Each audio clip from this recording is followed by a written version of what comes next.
my name's Hey Munigam, and I'm actually the founder of a consulting company that does cybersecurity, everything from public policy to public relations to public affairs to legal and policy. Before that, I started my career as a prosecutor, as a federal prosecutor in the computer crime world, as well as a sex crimes prosecutor here in LA. Worked at MPAA doing internet enforcement, worked at Microsoft, and then was chief security officer of News Corporation, Fox, and MySpace. So I've seen that bad side of the world in the cyberspace and as well as the streets of LA. But today's panel isn't about me, even though I'd rather be talking about me for an hour and a half. Today's panel is about all these folks that are sitting here, and I'm going to introduce them to you very quickly, but then I'm sure when they're talking, they're going to add their own pieces of their relevant history that makes sense and tie it all together. First of all, we have Ben DeBont. I don't know why we have last names, but we do. So we have Mr. DeBont, I guess is what I'm supposed to say. And Mr. DeBont actually started his career in the security space and worked at Microsoft, at MySpace, Fox, News Corp, was the CISO of HP Cloud, and currently is the CISO, which means Chief Information Security Officer, meaning the guy who gets fired when something really bad happens in the hacking community. And now he's at IBM.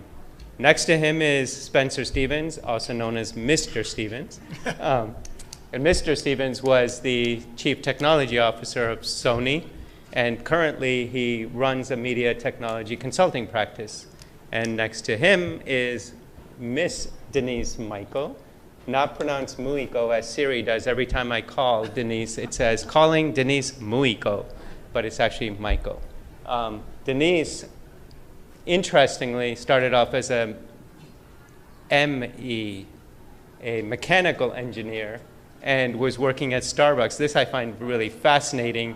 Why? Because she was the first engineer at Starbucks because of the thermodynamics of heat and coffee, which is, to me, I did not pay him to say any of this. That's actually really, to me, it's really fascinating. I found that out today.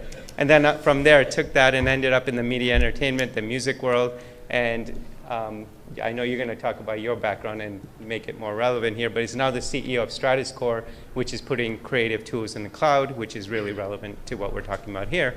And next to her is Mr. Rick Lane, and he is what people call a lobbyist. And Mr. Lane was at 21st Century Fox for about 17 years and is now working on some really interesting projects that he's going to talk about, but he's also still in Washington, D.C., still traveling the halls of Congress, still hanging out with all the politicos out there. Not the magazine, but the actual people that they talk about. So today, we're going to focus on the perspective of cybersecurity and piracy and how it intersects from a unique kind of a perspective. And we're going to do that by actually making you understand what it feels like, what's actually going on in this world of hacking. What are these guys doing who are going after content you create and content you make with your heart and soul in it, and all of a sudden it's out there, or all of a sudden that network gets attacked. So first, let's start with Mr. DeBont and talk about the perspective of why do they keep getting in even though everyone's talking about cybersecurity. Thanks, Himu. That's a great question, and so let's try to put it in perspective. Getting in all the time.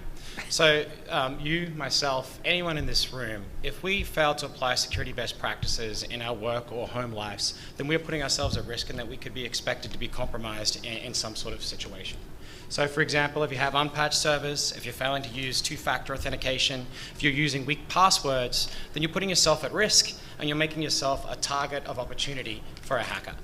Similarly, automated type of attacks such as ransomware or malware, they don't discriminate around what they're looking at or bias to whether it's to content or to something else. So just say that you have valuable digital content and you haven't protected it properly, automated scanning tooling could pick that up even if that hacker isn't even looking for that digital content in the first place.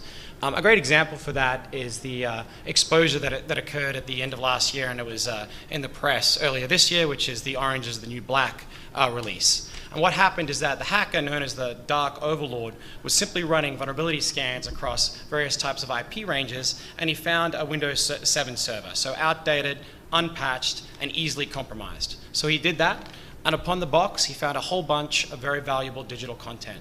The first thing he did was then go ahead and notify that company and say, hey, look, I've got this content. I'm going to hold you to ransom. You give us $50,000 in Bitcoin, or we're going to release it to the public.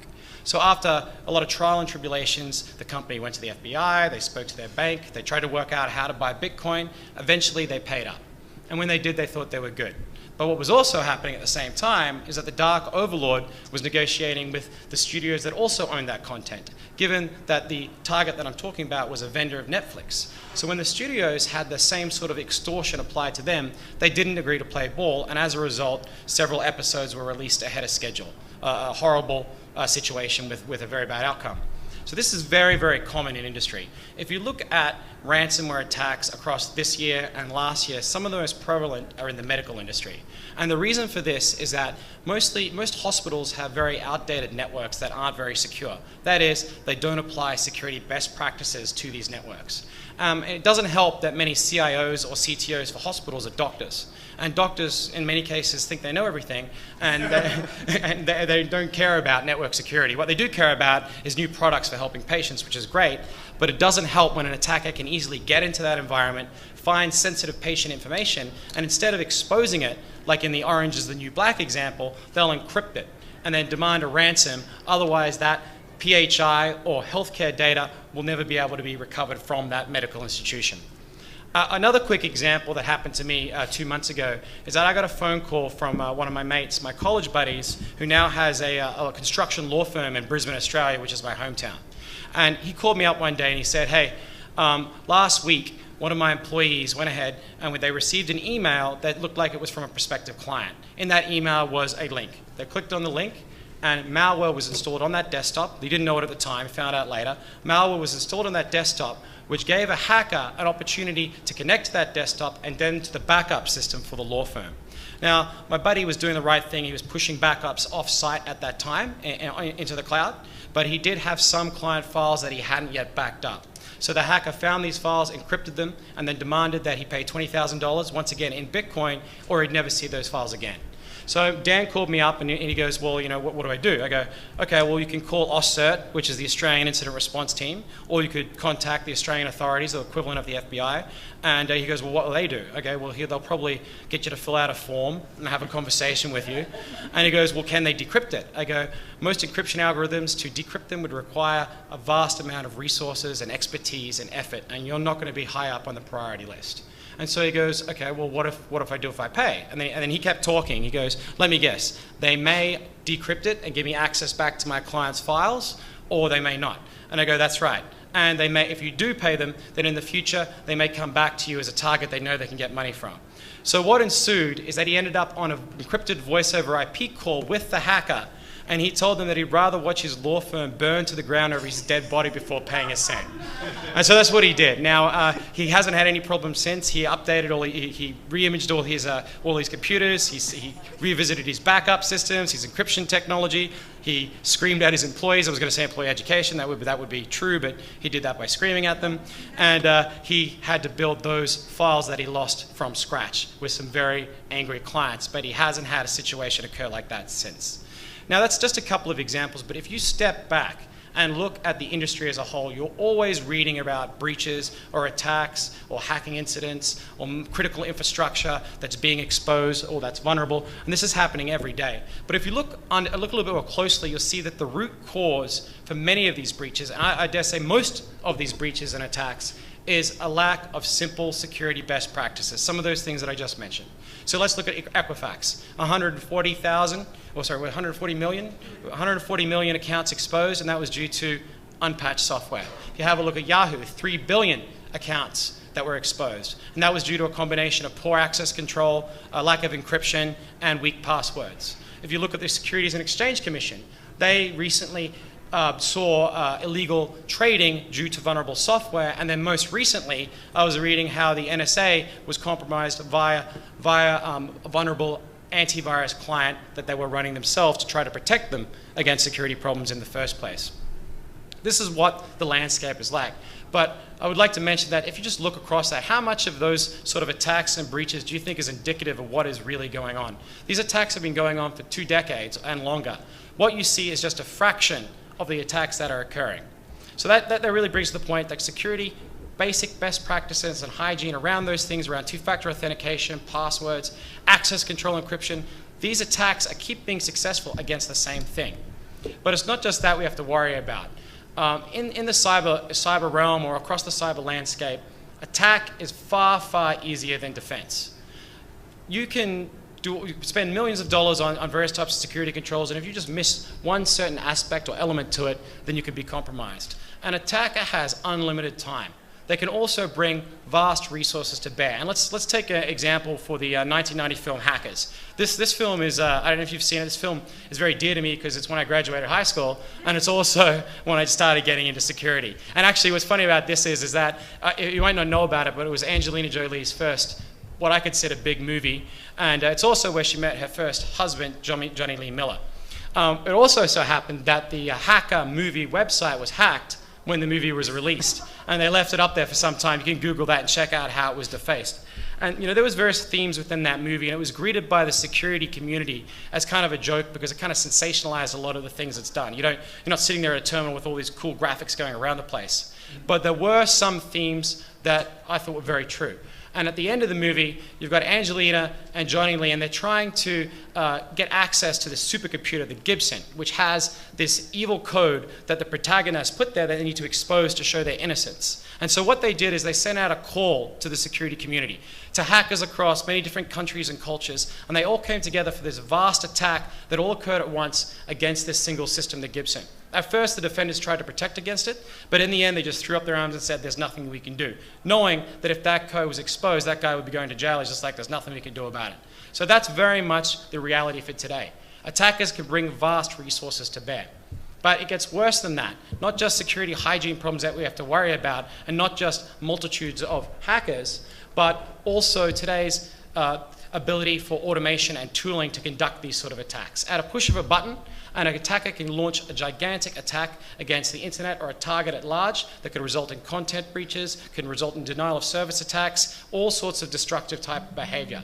A good example of this was the Mirai botnet last year, which is future for Japanese. And it was described as the robot army arises from the Internet of Things. And what happened is this code would go ahead and it would use basic devices with old protocols like CCTV cameras or DVR systems, and it would use all of these hundreds and thousands of systems together to launch attack against a single target. And they did this against DIN, which is like part of the backbone for much of the internet. So as a result, major sites like Amazon, Twitter, Reddit, the New York Times all went down. Massive outages across the entire internet that day. Now that code is easily available. So an attacker doesn't need an army of mates to go ahead and launch this sort of attack. If they're smart enough, they can write this code themselves, or they can steal it, or they can easily download it.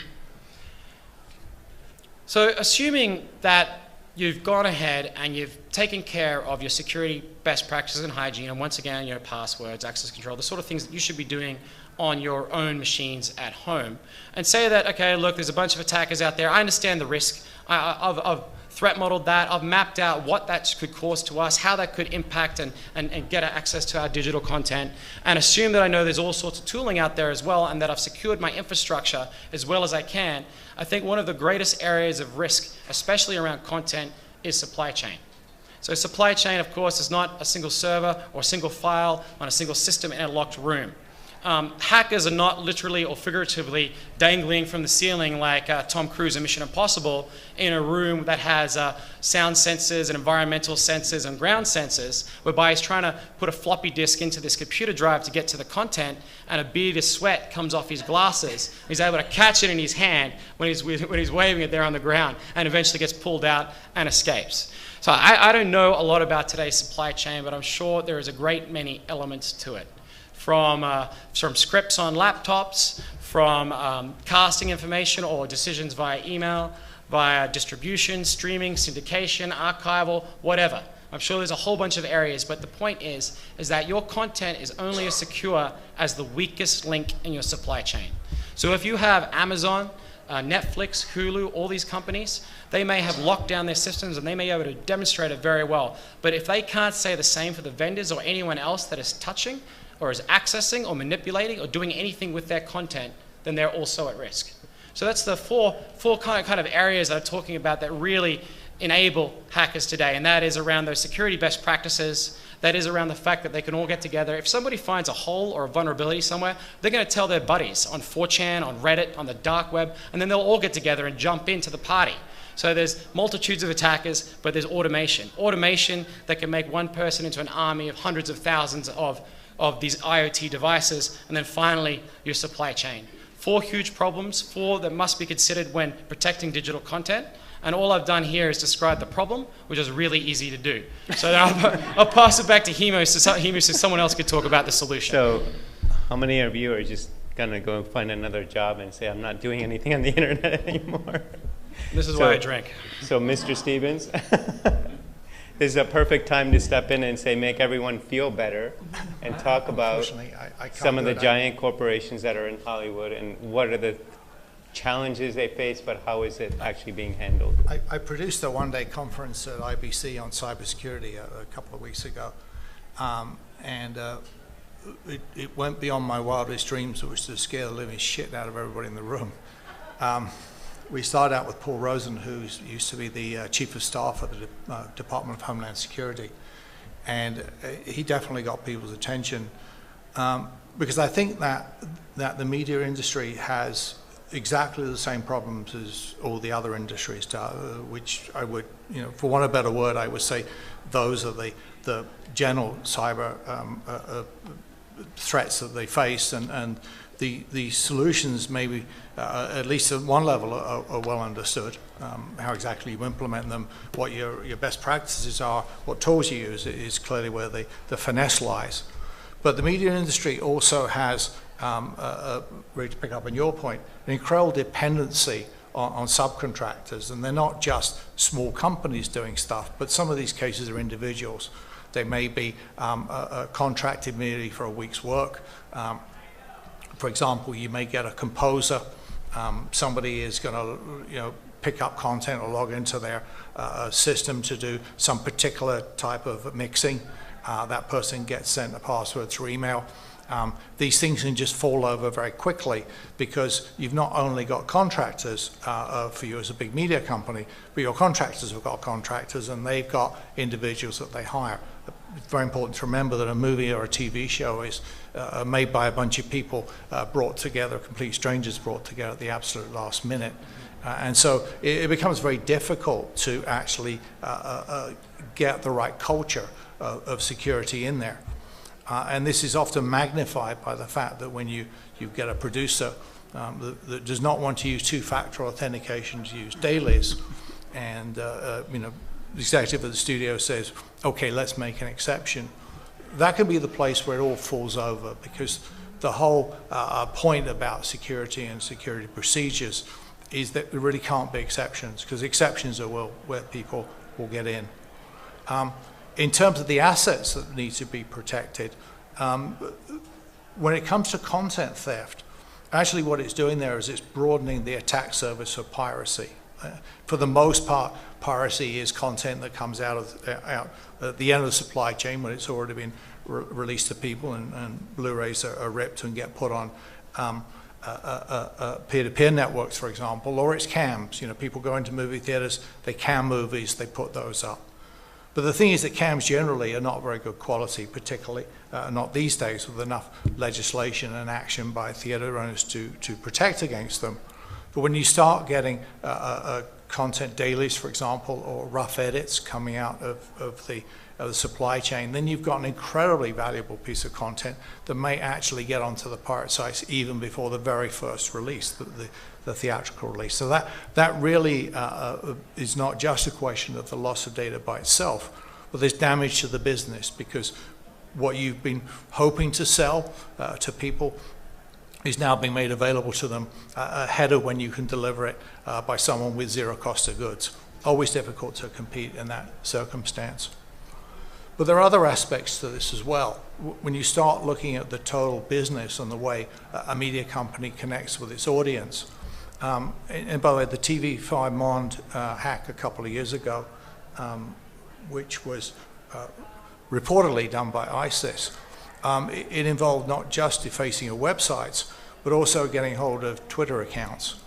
Now, simply defacing a website, probably obvious to somebody looking at it that's been defaced, but there is the option here of slipping in stuff that's not quite so obvious. So a Twitter account might, suddenly a message might offend a particular group of people and appear to come from somebody in the company or somebody promoting a movie. That sort of level of damage that can come to a company on a very simple hack there. Somebody did not set their Twitter account password correctly. But the consequences of that can be extraordinarily damaging, particularly if it is a news organization, as it was with TV5. And the totality of this, I think, becomes very difficult. The studios have really good InfoSec departments. They know how to manage their own infrastructure, but there are so many small subcontractors that do small things, and it's kind of not reasonable to expect them to have a whole cybersecurity department when there's only 3 people in the company. And I think that poses a very major problem for the media companies, is how do you ensure that the right level of content security, of cybersecurity, is actually brought about by your subcontractors. The MPA has a set of security guidelines, but they're much more focused on physical, which was important when people would walk out with a tape. But it's a whole different ballgame when people start breaching firewalls or finding open servers on the internet and such. And I think that really becomes the biggest challenge, is really trying to get to the totality of this, and not just the right procedures within a company, but going outside. Okay. So now you're a little bit more scared, but I think the question right now is, who in this room is inside a studio? So that makes it, what, 1% of the room? And the rest of you are probably considered a vendor, individual person, or all the things that in many ways we're hearing. You don't have the resources that a major studio does, and you're probably sitting here thinking, like, what do I do about it, and why isn't anybody in Washington, D.C. care about me and do something about this? Which is where Mr. Lane comes in. And somebody, by the way, told me you might actually be a pool salesman, so I think you should talk about that. Yeah. So first of all, people always ask, what is a lobbyist? We don't have horns. We're not evil. Not all of us. Some are. But what a lobbyist is really is 3 things. They're a weatherman, a pool salesman, and a taxi driver. And what I mean by that is, as a weatherman, the job of a weatherman is to tell you what the weather's going to be. Are you going to have to pack sandbags? Is it a hurricane? Or is it going to be a shower? As a lobbyist, our job is to understand what is going to impact our company or our sector. Is it going to be a big policy issue? Are we going to be Equifax and have to deal with data breaches? Or is it something that's just going to pass us by, and be prepared, build the coalitions and understand that? The second part is being a pool salesman. So if I'm selling you a pool, I'm not going to tell you why selling you that pool is good for me. You know why it's good for me. I get a commission, keep my job. You've got to figure out why it's important to you. And so the pool is important to you because it's going to increase the house value. Your kids are going to love you. Your spouse is going to love you. Your neighbors are going to love you because you have the pool and you got those backyard barbecues. And so it's important to you. And you have to make sure when you sell that pool, though, you say, here are the downsides. It's expensive to keep up. You have to make sure you provide the pluses and the minuses. But at the end of the day, you hope that person buys a pool and is happy with it, because then I'm going to sell everybody else a pool.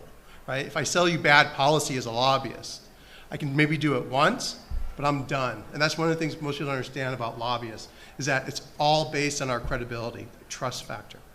The last part is a taxi driver. And the taxi driver is when you go to a new city and you get into a taxi, you want to get to point A to point B. Well, you may have your Google Maps out and says, oh, here's the fastest way. Well, the reality is there may be something going on that day that Google Maps isn't telling you. So a really good taxi driver gets you from point A to point B in the most efficient way. It may not be the direct line. As a lobbyist, we understand Washington. We understand Capitol Hill. We understand the agencies. And we're policy experts. We understand exactly what it takes in order to get something through Congress, because we understand the ramifications of the policy. Because we're pool salesmen, we have to understand what it means to the American people.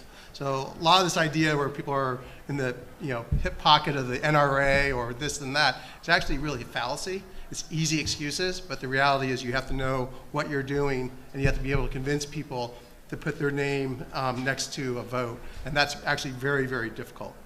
How it relates to this.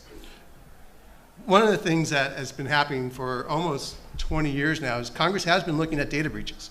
I sat back in 1999 on the Federal Trade Commission's Online Access and Security, 1999, talking about how people can access their own data, the security. And there was a big push back then to set security standards, to say these are going to be the best practices. Here's the technology you're going to use to protect consumer data. You have to remember, back in 1999, most businesses weren't online. There was only a handful of big businesses that were business to consumer. And so the concern was, who's going to access that consumer data? It wasn't as much about digital advertising back then as it was really about a B2C business. And the Amazons were starting to come up, the Yahoos, et cetera. And the issue really was, how is that going to be protected? And there was a big push by the consumer groups to set technical standards. Imagine the standards we set in 1999 for today. It's no way, right? But this debate has been going on. But the real interest out there for the business community going forward is liability. Now, Ben mentioned the law firm, where he said, go ahead, release it. I don't care, shut me down. Well, no, what happened is, imagine all the clients who had sealed documents that were now released, divorces, all of a sudden all that's out there. That person would have been sued by all their clients, because now all this data that was supposed to be client privileged information, attorney-client privilege, is now out in the public. And you have a responsibility as a law firm to keep that secret, and now it's out there. So who's responsible? You look at Equifax. Who's responsible for that data breach? I mean, a crime was committed against these guys, yet they're evil because they didn't have the right security in place. We saw that happen with Sony. Sony, gets hacked. It wasn't their fault, yet they became just, up on Capitol Hill. They wanted to have hearings, so forth. Yahoo, et cetera. And so one of the things that Congress does is overreact, and that's why we always have to be careful on when we ask Congress to do something. Do we want them to set the technical standards for what type of security we have on our servers? And then in the liability, we want to move everything to the cloud.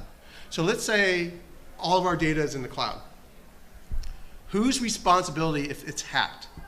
Now, the legislation being considered in Congress right now puts liability on the owners of the data. Now, that means if you have your stuff in the Amazon cloud, or it's going through an internet service provider, and it gets hacked, and you have no control over the security, you're responsible for the Federal Trade Commission's investigation, all the notifications, and so forth, as if you were the ones who actually had the hack, because it's your data. Now, how many people realize that that legislation has a good chance of passing right now? Right?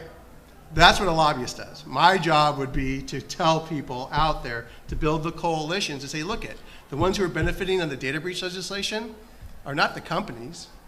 On one hand, you get federal preemption. On the other hand, all the responsibility now of every breach as you move yourself into the cloud will be your responsibility. So if you did not have your vendor secure it, or they didn't secure it, even if you thought they did, and the breach happens, you're now on the hook for all the money being spent on the notifications, on the breach, the damage that you have.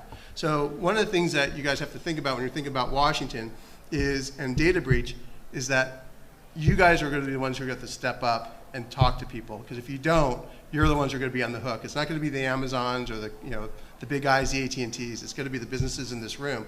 And if we don't all band together in an effort like this, we're going to kind of get what we deserve. Okay, so I thought I was going to make people feel better by the time we were done.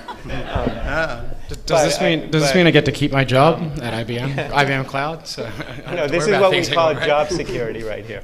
So I'm going to come back to you right after Ms. Muiko speaks. Denise, Rick just mentioned the cloud and mentioned liability. Now you have a company that is in essence in the cloud. You have creative tools in the cloud, with people like the people in this room who are going to use it, and they're going to be looking at you and saying, wait, you're going to get away with this? What's going on here? So what, should we be going to the cloud? And some people actually say we should be running to the cloud. So let's get your take on that. Yeah, thanks, Hemu. So as Hemu described, what Stratus Core is we are a digital content creation platform. So that means we bring together a bunch of tools, so technology tools, and we make them available in the cloud. What is a little bit different and unique, and I want to kind of stay away from like a sales job here because I don't want to do that. But what is unique is that there's a difference between public and private clouds. So a public cloud obviously is like your Amazons and your Azures, your IBM, SoftLayer, et cetera. And a private cloud is generally going to be run. We run a private cloud. So that means when we're talking about MPA standards, what that means is we talk about data at rest, motion, and storage, and what happens when the data is getting processed. So that means coming from the dailies, coming in, if we ingest from the dailies, what happens all the way through down that entire content creation, process, or I would call it the value chain or supply chain, if you will, someone named it. What is happening to that data at each and every point in that process? And so, from a solution perspective, in terms of piracy and breach, the way that the world is moving and needs to move is really going more to a centralized location, and that's one of the values that the cloud provides. And so when we're talking about a centralized location, that means all the data, it only moves once, and that is on ingest. And so when the data is moving in to the cloud, that means people have to go to it, right? So people going to that cloud, that's the part two. If we talk about where are the vulnerabilities within that value chain, we're trying to eliminate those vulnerabilities by saying you go to it. And that means you have to have really, really good identity management. So identity management means, in our case, we use multiple factors of authentication. You heard 2-factor, 3-factor, it could be retina scan, it could be facial recognition, all sorts of fun things. Most people use username and password. That is not enough. And so lots of people like to use the same username and passwords. We don't recommend that, but it's just kind of the way, there has to be a culture shift, and that's one of the things that we all need to do that are, in terms of like responsibility, we need to help focus not only like the productions in the studios, which I think they would very much appreciate this culture shift, but it's everybody else, right? So that everybody else is focusing on the freelancer or the small SMB, the small medium business that is doing just one part of that content creation. So that is going to be one of our challenges. But if we get to the cloud and really focus on that centralization of the data and not having those various vulnerabilities of moving the data, so you're dealing with switches and transit and the pipes and all that stuff. The whole goal is to keep that content and keep that content in one place and have people go to it. The other thing I would say is while you're in that cloud and using the various services, so if you're dealing with a workstation that's virtualized, there's a significant amount of value in having a virtualized instance, and that virtualized instance really again prevents anybody from downloading the content. So if a person is working on that workstation, there's no downloading. If they don't have the permission to do that, there's no downloading. You can do a screenshot maybe at best, but if you are using a virtualized workstation, there is no possibility for breach. I say that, knock on wood. I'm sure there will be someone trying to figure that one out. Same thing with when you're doing rendering. Rendering is another high-intensive, compute processing is also a way in which people can attack and get into that content. So you're dealing with a raw image and you want to kind of create the final image. These are also, again, a reason why you want to have everything in one place. So the way to solve this problem is why we're talking about processing, again, when you're creating the content through a workstation or you're rendering an image for a final product. The way to do that is to basically use the technical term, I'm going to take a look at my notes here, is the intrusion detection, intrusion protection. And so that is basically the capability when you're doing a physical process of content. You have that in your workstation, you have that in your render. So that content will always be basically secured and always scanning for various intruders. So that is basically the way in which I think moving to the cloud, whether that be for the small SMBs, for you guys out here that are wanting to participate in creating content and you have one little piece and you hope to get more, this is a great way to not only say, hey, I work on the cloud platform that is secure, so I have my special ID from company X, and I basically am saying that I am creating secure content. Okay, I actually think before I start asking questions and grilling these people, they all deserve a round of hand, don't you think? And if you got to do it really loud, because whoever's watching, they're going to think this room is filled with like 10 times more people. Like when you go to an American Idol show, having worked at Fox, I got access to that. They actually make you stand and clap like this, because when the camera sees it, you're going to notice this now every time you watch TV, those live clapping. They make you clap like this, because from behind, the camera looks like everybody's clapping, and there's a ton of people there, and there's only like 30 people in the audience. So, just saying. I want to actually go back to Denise, even though she just stopped talking. What if I'm one of those people who doesn't pay attention to updates that happen on my laptop, and it says update now, update now. I'm like, no, remind me later, right? Raise your hand. Every single person in this room has done it.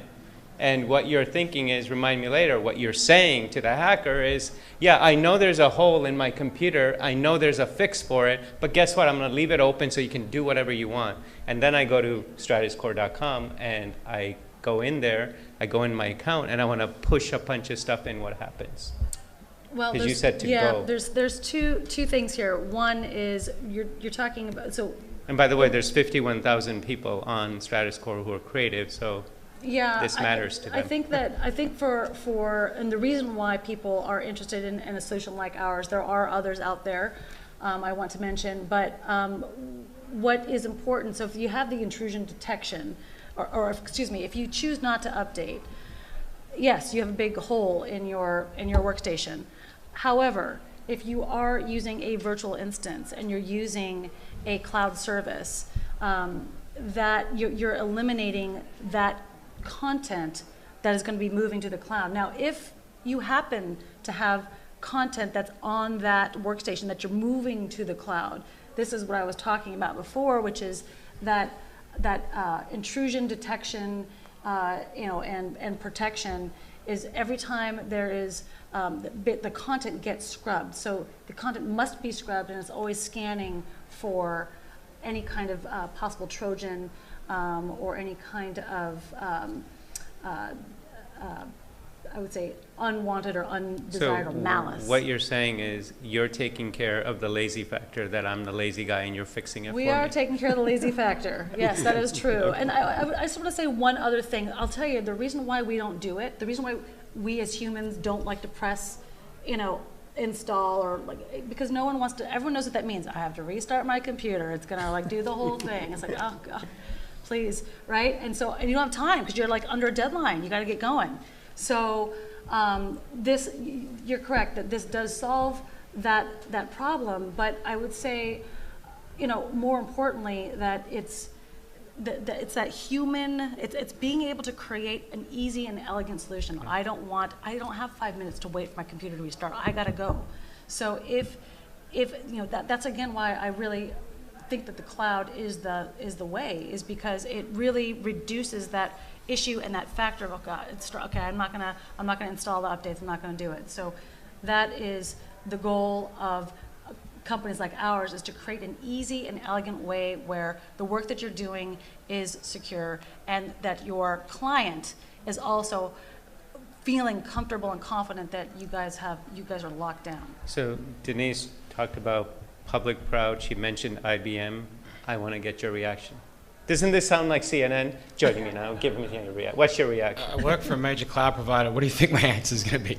But no, I absolutely agree with Denise. And in fact, it reminds me of one of my friend's companies, which is called Turbo Pattern, and it's doing for patent processing, what Denise is doing for creative content. And what it does is, if you take a look at the way in which patents are processed, you have big companies like IBM or Microsoft, or big patent trolls, and what they do is they usually outsource a lot of that patent work to boutique law firms with no one who does security, with networks that are easily compromised. That intellectual property is often grabbed, often by foreign neighbors. And now there's not much proof about it, because once you grab that IP, often you keep it yourself and you don't go ahead and breach it like you would with digital content.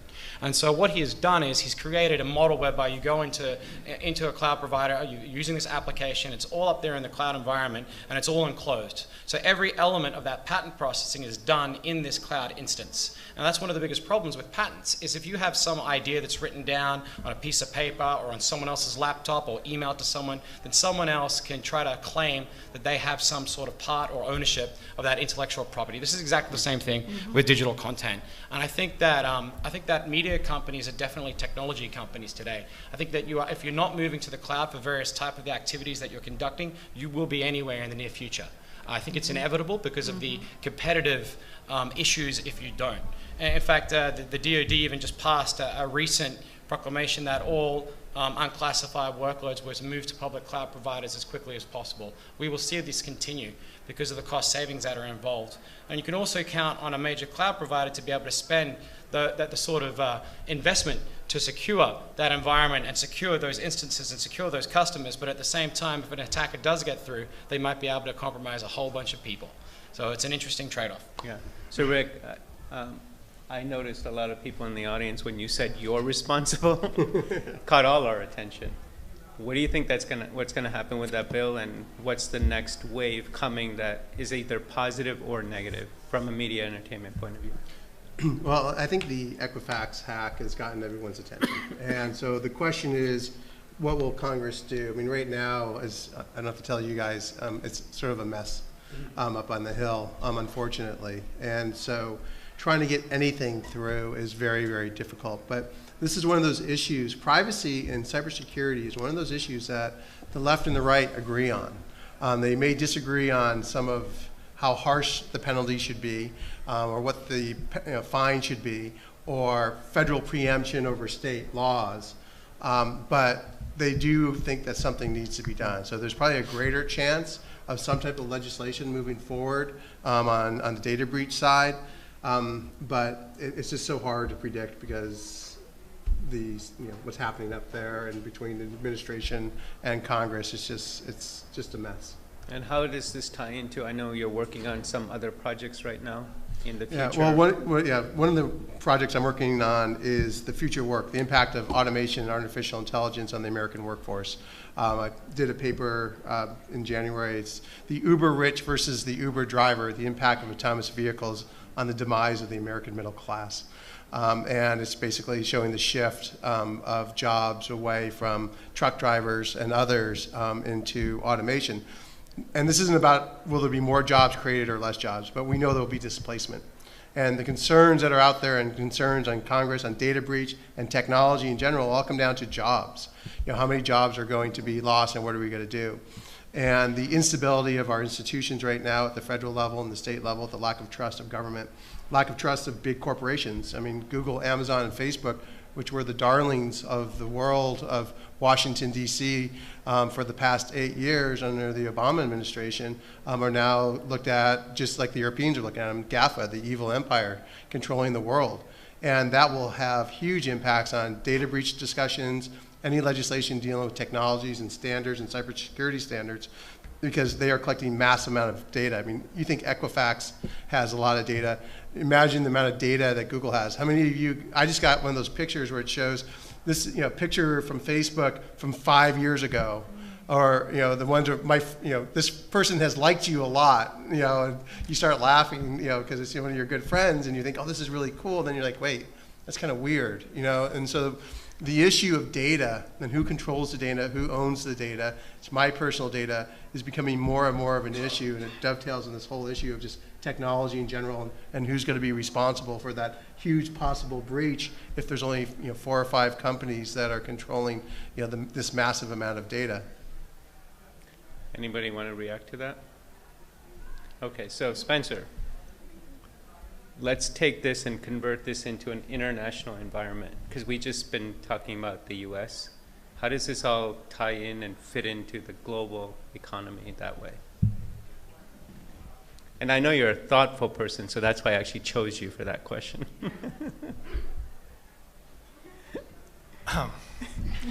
Yeah, it is such a difficult thing to talk about, because I think one of the things with legislation, right, is we're starting to see the fact that you can keep your data anywhere.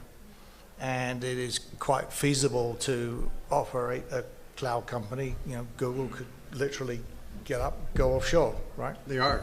They are, and particularly in the Massive EU, ships. for example, you've only got to see the tax bills they pay there to realize they really don't have any operations in the EU. And then you get into the case of the regulation is against who? If it is a company managing, you know, PII for 650 million Europeans, who exactly do you go after? And I think that is really what the problem is. But also I think there is, you know, just in my own experience, even from the, given the big picture, more prosaic point of view of protecting content and supply chain, I've noticed that, you know, there's strong perception in the US and in Europe about how that has to be protected, but other territories, it starts, it almost like one you know, one Asian nation. We had reason to believe that content had flowed out of their servers and not through a consumer. And it's like this thought had never occurred to them, and it was like, holy shit. And I think, you know, I think there's again, it's all about the ability to raise the importance within a company of what the plan is. But I think there's also another side to this, though, which is that we all say, okay, everything's got to be two-factor authentication. But by saying you've got to have two-factor authentication, most people think text messages. Well, here's the bad news about that. SS7, which is the protocol that's used for signaling within the telephone network, was created in 1976. Okay. I'm going to tell you something. In 1976, the way I authenticated the other party I was talking to was because there was a thick bunch of cable between me and them. I did not need to worry about whether or not I was talking to another exchange because I knew where the cable went. Today, what we're seeing is increasingly, I think, an incredible amount of diversion of calls and text messages. And there was an instance in Germany earlier this year where bank customers had their accounts breached because somebody was able to divert the text messages. So we go to two-factor, and then you got to think, well, wait a minute, how secure is the second factor? Fingerprint reader. Saw a paper where people were able to take a traditional inkjet printer, take some paper that was used for printing circuit boards and the ink that goes with it, and print fingerprints. None of this sort of reconstructing three-dimensional fingerprints using a gel of some sort. Simply took the fingerprint, printed it, stuck it on the fingerprint reader. Which explains why my wife always knows what's inside my computer or my phone, even though I use my thumbprint to open it. And so, can I just one Yeah. comment on the international side, because it's so important. So one of the things that we faced a couple of years ago was UK was looking at trying to allow for personal copies that were mandated. So basically, if I bought a copy of a movie, I could put it up in the cloud and have access to it, which sounds great. We don't have a personal copy exception here in the United States. They do in the EU. The problem with that was everyone could put, who would have access to that, right? I mean, you're creating a cloud of content based on someone, putting it up there legally in that jurisdiction where anybody around the world would have access to it. And it didn't say how many people could access that, right? So the laws in other countries have a huge impact. There was also a lot of legislation moving that was going to require data centers to be located in the host countries. Data localization laws, as they were known. Brazil, Russia, China, other countries were looking at making that a mandate. And their argument was that they want to protect the information of their consumers, right? And the information of their companies. And so you have to be located in that country so that they would have jurisdiction. All these international laws have a direct impact on the security and access, and some of the, even if you want to put protections in, some countries may not, respect those protections. So Ben, I'm going to ask you something that I know people wonder about. Everyone always talks about hackers in that other country, in that enemy nation state. Does that mean U.S. doesn't really have hackers? Go and say yes. You got to look at motive. And I'm talking about the black hats, not the white hats. You got to look at motive. I mean, say you've got content, valuable content, and you want to protect it. Then think about the motive of who would want to access it and why. So an obvious example is the ransomware one. So unless you pay us, we're going to release it. Who else? I don't know. Maybe it could be a competitor. Maybe it could be something else. Understanding the motive of your attacker helps you identify what risk exists and what sort of mechanisms you want to take to protect against it. To answer your question, I mean, there's people everywhere. Like I gave you that example about at a push of a button, someone could take advantage of the code behind the Mirai botnet to launch massive attacks against Internet of Things devices. Some 14-year-old kid could find that code, get access to it, and launch some huge attack against some target at large. Attacks could come from anywhere. There's a lot of profiling that's done. A lot of companies like Microsoft and Amazon and others have malware groups where they'll go in and they'll profile different types of threat actors from foreign nations or various types of political groups. So there's some different motives there. Intellectual property, political implications, making money, that's one of the most common. Sending a message, it really depends on what it is that you have, which is why it's so important to understand what your assets are and who they might be important to, because without understanding that, you really don't know how to protect it. So yeah, I mean, that's what I was talking about earlier, right, is your assets might be the Twitter account, that may be a very important asset, and not necessarily where people think, oh, that's where I need to worry about being breached. Right. How many people want to keep going? Because if you want to keep going, we're going to keep going. I have a question for, so we've been talking about people with malice, but we haven't really talked about people that accidentally The accidental hacker. It's a great name for a movie, the accidental by the way. hacker. But if someone has accidentally got access, it's not so much about ransom. It's about the fact that there's a breach. A breach is a breach. So I'm just curious from this panel here, for those that focus on that, I'm curious to know what is the percentage of accidental, maybe you guys can't say this, but what is the percentage of I would say, people that, that are the accidental hacker versus those that are trying to do something malicious? Great example is the movie War Games. So back then, where, what was his name? Come on. Matthew Broderick? Matthew Broderick, that's right.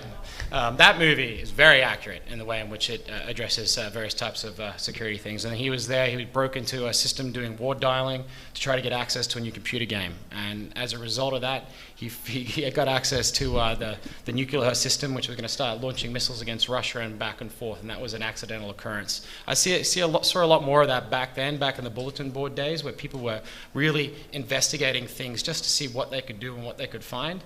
Today, I see motive being far more about financial gain or for a political agenda. It's impossible to put a percentage on these sort of things. I'm sure if you look at all the security papers that a lot of the large companies release, they'll break it up into categories of the different type of attacks they see, but that's certainly not indicative of the entire landscape. I don't know, do you guys have any other comments? Well, are you talking about somebody from within the organization getting access or somebody from outside inadvertently finding it? Well, that's a really good point. So someone within the organization or within that, what we're calling the value chain or the supply chain, that did not mean to do something. I mean, because there's the malice piece that's, internally, which I don't imagine that's very much. The insider threat, right? What was that? The insider threat. The insider threat versus someone who just accidentally gave a password, or everyone decided to use the same password. And someone accidentally got a hold of that password because it's, password 123 is the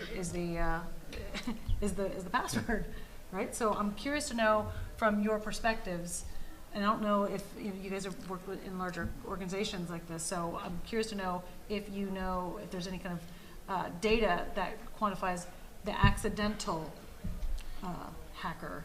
There is the OWASP, Open Web Application Security Project, which lists the top 10 mistakes that developers make, and it's barely changed in 10 years because they keep making them same mistakes over and over again. So people are the weakest link. It's a well-established practice. Yeah, people are absolutely the weakest link. I'm sorry, I misinterpreted your question. They make mistakes all the time. And many times, if you've got a schedule to meet, to ship new features, to try to compete, security is the last thing you're thinking about. So you have to work out a way to build it in rather than bolt it on. The days of the firewalls are gone. Security needs to be built in the way in which you build products, which is why I think in Hollywood needs to lead the way in content distribution and DRM and caching and all these things, just like Netflix has done, because I think that's one way to really place an emphasis on new technology, and that will help protect your content if you're providing it to people in a way in which they want, which is instantly and right now. And I think that the way in which Netflix does it is a lot more secure than basing your content on technologies of the past. But we call that privacy by design or security by design. And you just mentioned DRMs, but there's an effort right now in the North American Free Trade Agreement to weaken the protections of the Digital Millennium Copyright and the anti-circumvention provisions. So we have companies in the United States, very large companies, who I mentioned before, the GAFA companies, and they're in the Internet Association pushing the U.S. trade rep to legalize hacking devices, circumvention devices, to gain access to our movies and our content. I mean, the reason that you cannot buy hacking tools at Best Buy is one reason. It's the Digital Millennium Copyright Act, because it's illegal to sell circumvention devices based on the DMCA. Now, there's crimes if you commit, Section 230. 18 U.S.C. 1030, which is the cybersecurity laws. So if you actually use the tools and you hack in or unauthorized access, they can come after you. But the act of selling decryption tools in this country, our only protection is the Digital Millennium Copyright Act. And there's a massive push domestically and internationally to weaken those protections for fair use purposes, defined by however that means. So we have our own threats from a policy perspective. So DRMs are great, but if you can hack them, that was my argument. If you can hack a DRM, a digital rights management system, for fair use purposes, then why ever encrypt in the first place? I mean, once you legalize DCSS, right, or which is the hacking tool for CSS, which protected the DVDs. Once you legalize that, then why ever encrypt the DVDs in the first place? And so, because that way you can have access for fair use. But we're weakening our own laws here domestically and being pushed out internationally. Ben, you wrote something down. I want to know what it was. What's for dinner? Decryption tools are illegal? Question mark. No, circumvention tools is what Circumvention tools. No. I know what you mean. All It's right. like So what we're seeing here? Were you going to add something? No. Okay. What we're seeing here, bottom line, is a lot of this ties into human behavior to begin with. Number two, it's not part of our natural human behavior because we hear the word hacking or security or cybersecurity, and all of us think, oh wait, that's not my thing, right? And yet, every one of you woke up this morning, and what did you do when you left the house? You locked your door. What did you do when you got to your car? You unlocked it with the same key or a different key? Like Denise talked about, same passwords for everything that matters. You used a different key. Some of you may have gone to a bank. You had a different code for that. Some of you may have a gym locker. You used a different key to unlock that. Every single day you've integrated it. But because it's cyber, all of a sudden you're thinking, wait, no, I can't do that. Remind me later. No, I don't want to do that. But if we start thinking about our physical world and realizing the online world is actually the exact same thing of what you do in the physical world every day, as human beings, we're going to start realizing that we're actually trained and capable of doing what everybody here would expect us or would like us to evolve into, but you're already there. Except there's this notion of, oh, cyber, that's not mine. That's those people who sit on panels and talk around the country. So, questions? Go ahead. You raised your hand 45 minutes ago, so you go first. Well, it piggybacked off what you were saying with that bill that they're trying to pass. Mm-hmm. So I would assume that the big guys, Amazon, Google, and Facebook all have the upper hand in getting what they want passed because they got all the big money compared my understanding was you're saying that I would be responsible because it's my content instead of Amazon being responsible. Right. So how much of a, correct me if I'm wrong, how much of an upper hand do they have because with their lobbyists, you know, to get what they want versus you and, I don't know, do you actually work for me? Are you ever? No, I'm actually the lobbyist for the past He's a 25 plant. years for 21st Century Fox. So I've gone to battle with these companies for a lot. SOPA, Stop Online Piracy Act, I helped draft. And so I've gone to battle with these companies, and they're very powerful and very strong. But here's what most people don't realize is that having all the money in the world doesn't win the day. Because I always said if it was about money, I worked for Rupert Murdoch. You know, he's a billionaire. You know, I wouldn't have a job because he could write checks. That's not how it works. That's not how Washington works. It's not that simple. When you lose your battle, you say, oh, it's because of the special interest. But it's not really the case. The other side had better arguments for the members of Congress that they were dealing with. It's just the fact of life. On this one, most people don't know about it, right? So their upper hand right now is the side that would say, wait a second, we need to protect against this. We need to make sure that the cloud providers are on the hook if they have a breach and not us because it's their responsibility. No one knows. So a member of Congress doesn't know who's lobbying the staff. Right now there's a coalition with the hotel guys, the realtors, the car dealers association, all trying to raise their hands and say, look, we need to fix this problem. And the pushback that we get from the other side is twofold. Either one, well, it's been in the legislation for the past 10 years, and this issue was never raised. Well, it's because no one focused on it, because no one ever thought it was actually going to pass. And so you don't get in my cloud. You're not packing sandbags for a bill that's not going to go anywhere. Or the second is we're just dumb pipes. We don't know. It's encrypted data. We don't know what that data is in there. Yet they must know because somehow they found out it's my data. Right? And they say, oh, well, we're just a dumb pipe. We're not responsible for what happens on that dumb pipe. And I always give the analogy very simple, and this is why you have to figure out the pool salesman. What I say to members of Congress, so the service providers and the guys are saying, it's not our responsibility, it's not our data. But imagine if there's a sewer line going down the middle of your street, and I took care of my pipe to that sewer line. It's up to date, no leaks. And then that sewer line has a massive leak, and through DNA testing, they find out some of it's from my house. And then the town and the folks come to me and say, Rick, you have to clean that up. I'd be like, no, why? It wasn't my leak. My stuff is great. It's your leak. Why am I responsible? That's what's happening with this. They're saying, well, it's your stuff. You're going to be responsible. Members of Congress and staff, they just don't understand the technology well enough. But those who do, once we explain it to them, usually what the biggest argument is well, the big telecom guys, the big Googles and Facebook guys, they're pretty powerful. So you're going to have to get more and more voices up on the hill. So it really does take a grassroots effort. It takes people like yourselves and others. If you belong to associations, get them engaged. Say, wait, I know there's a provision in here. If anyone wants, I'll send you the language. Congressman Cardenas, who represents the San Fernando Valley, who is, I love the guy. He offered an amendment during full committee markup to try to address this. Now, they put it aside because we had to work on some votes, and that's how it works. But there are members up there who get it, and you have a local one here who's been great. Did he hear from anybody else but me and a few other people? No, but that's what we have to do is get people engaged and talking about this. Okay. Question? So how much does multiple things like your cell phone and your iPad and maybe an Apple computer that connects with your iPad, but you're really a PC person, but then you go to work and you've got to transfer this data to that data, and you've got all these different passwords, which is great, but the big question is, besides any potential breach that any of these things may cause, is, okay, you have to change your passwords.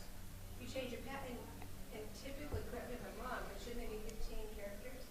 Mixing up symbols, letters, and yeah. So, that being said, now you've got a triple passwords, and they're changing all the time, and then you can't get into your own stuff. I'm gonna Because maybe you forgot something. I'm gonna respond to that one because that is, I think, where the cloud can really help is when your instance is virtualized, meaning whether that be your storage or your workstation or your render node, when that's virtualized, you have one password, okay, one. And That's so. a huge sales point.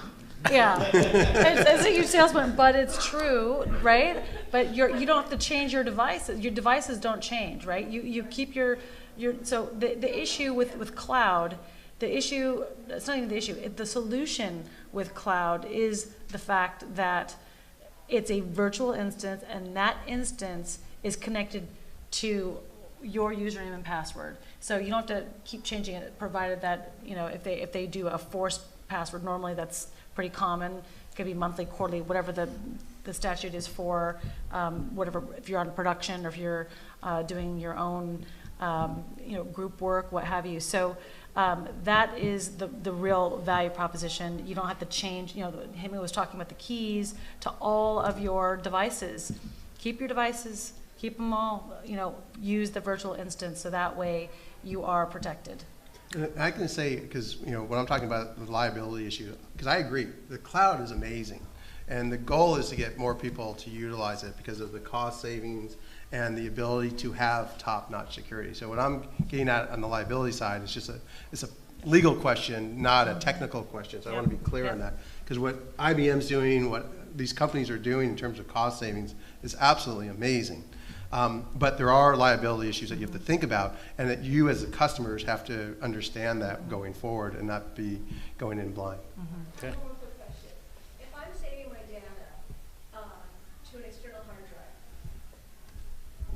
right, and I'm also saving it to the cloud, is the stuff on my external hard drive also being protected by the cloud? No. No.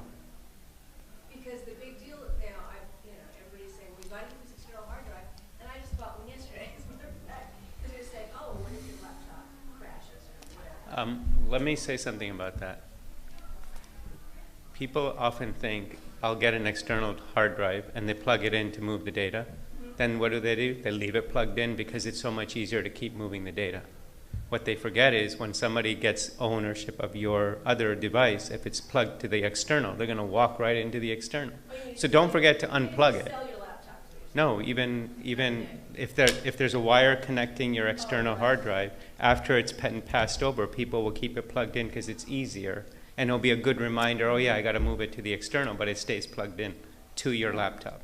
So just make sure people understand that. Well, I was So. told by my IT director that you need to set your updates for midnight so that you don't have any downtime, and to also make sure that when you're saving things to external hard drive, like you said, to make sure that after it's transferred, everything is unplugged and that your laptop or desktop is actually turned off Right. when you're done using it.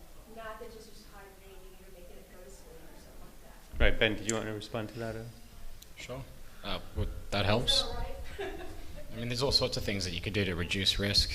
That would help, but you could back up your stuff in the cloud to a centralized server or something like that as well. Is your data encrypted on that drive, or could someone else just plug it in?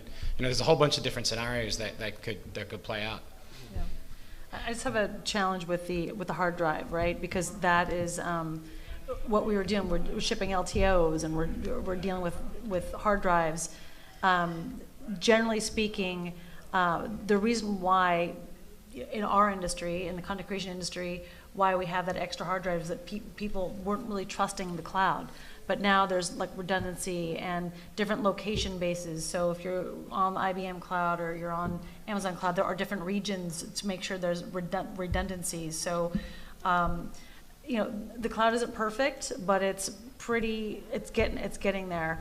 I have concerns about hard drives because there are many, many stories that talk about whether it be thumb drives or physical hard drives that either get left in someone's back of the car or they're in someone's closet and they can't find them. And I've heard every story in the book about what happens to these hard drives, because that data really doesn't necessarily belong to you if it's work for hire, right? So it's really think of it belongs to this the other way: person. you put your stuff in your wallet, my driver's license.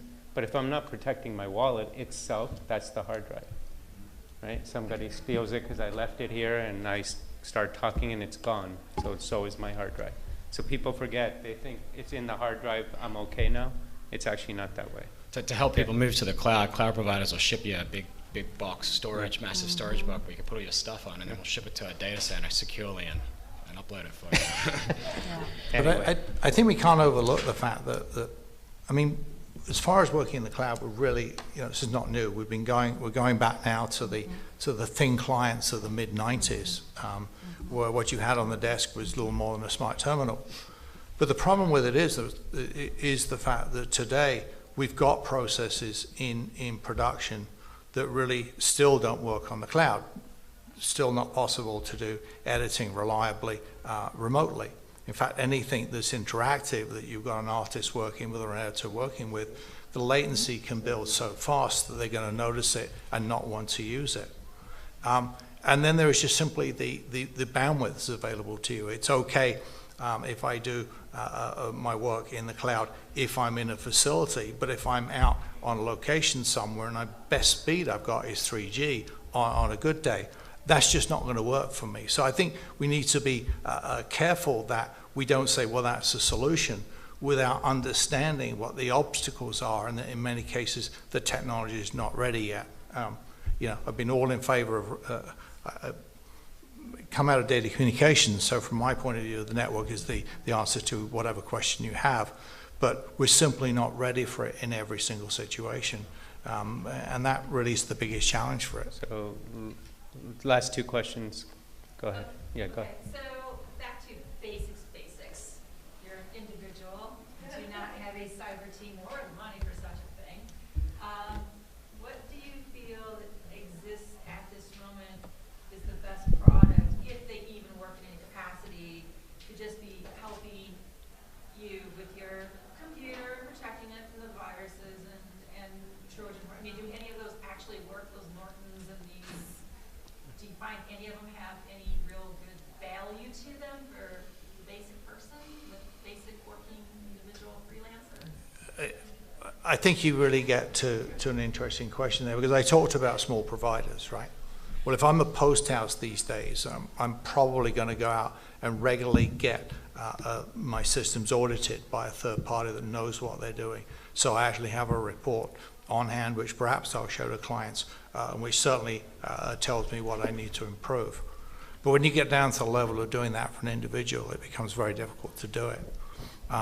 And that may be at the point where if you can possibly work in the cloud, you're basically outsourcing the security to a great extent. You just need to protect a password and whatever form of two-factor authentication you've got. But if you're working with something where it's highly interactive, then I think you'll be disappointed in many cases in trying to work on a remote server. If you look at, for example, we detect twitch motion in the sort of 10 milliseconds range. Well, you'd be hard pressed to get a 10 millisecond round trip to a cloud server these days.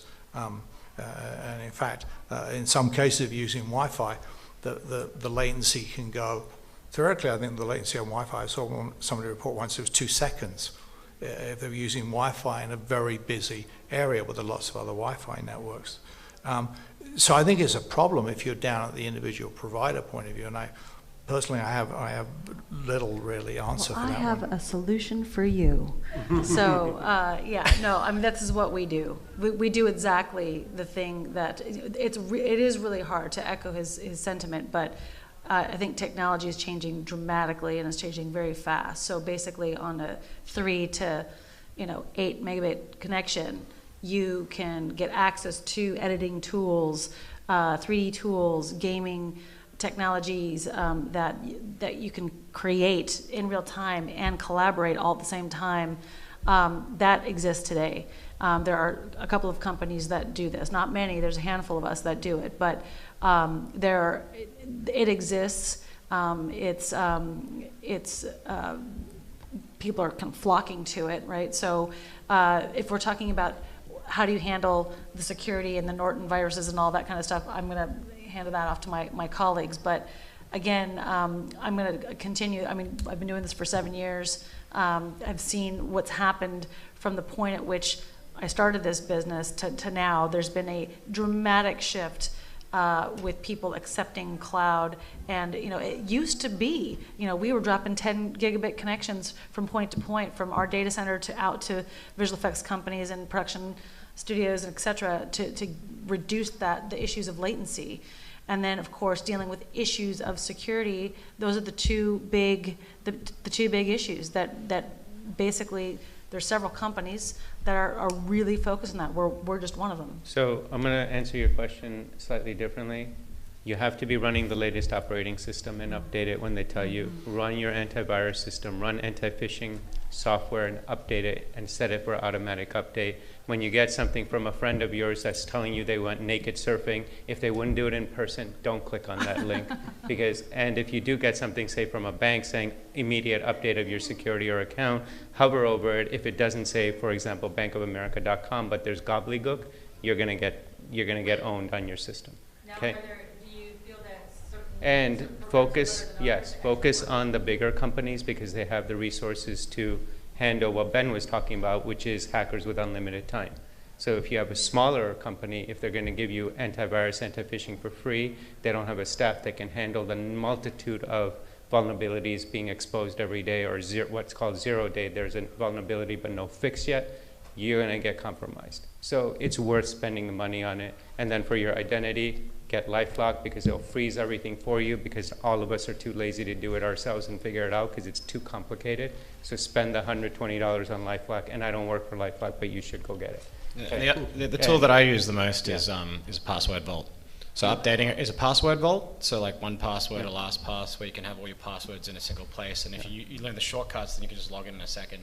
And that enables you to have different passwords for everything, because passwords are stupid. I mean, it's like there's no way anyone's going to remember different passwords for everything. It's impossible. Well, I use Post-it, so that works. Last question. Yeah, funny story about that. Okay, Super there was a news broadcast in London recently. They were interviewing somebody operating a railway station, right? And they were interviewing them about some train delays. And somebody noticed in the background was a monitor with the password on a Post-it.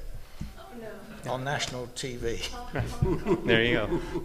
The cloud, you know a lot right now, but do you have any data about how much attempt has been made, successful, unsuccessful, by hackers trying to reach the one location they can find everything? Constantly, constant attack. You'll have attackers probing always, as with the major IP ranges, whether they're cloud providers or not. So we're under constant attack, continuous. We even filter basic attacks around like SSH brute force attacks, port scanning. These are just noise. We don't even investigate those sort of things. So the volume of attempted attacks is massive. It's extreme. It's huge. Department of Defense gets attacked 100,000 plus times per day by hackers.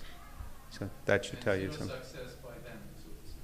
Well, then, I mean, that depends. Depends whether you know about it, depends how you react to it, depends how far they get. I mean, you can never say that anything is completely secure. If anyone's saying that, then I would question them. But I would say that someone that's getting attacked all the time, all day long, all night long, is in a better position than someone that has never been attacked or doesn't know if they are. But that's every business. I mean, every major business is under attack. There's not one that's immune to this. Everyone's being pinged.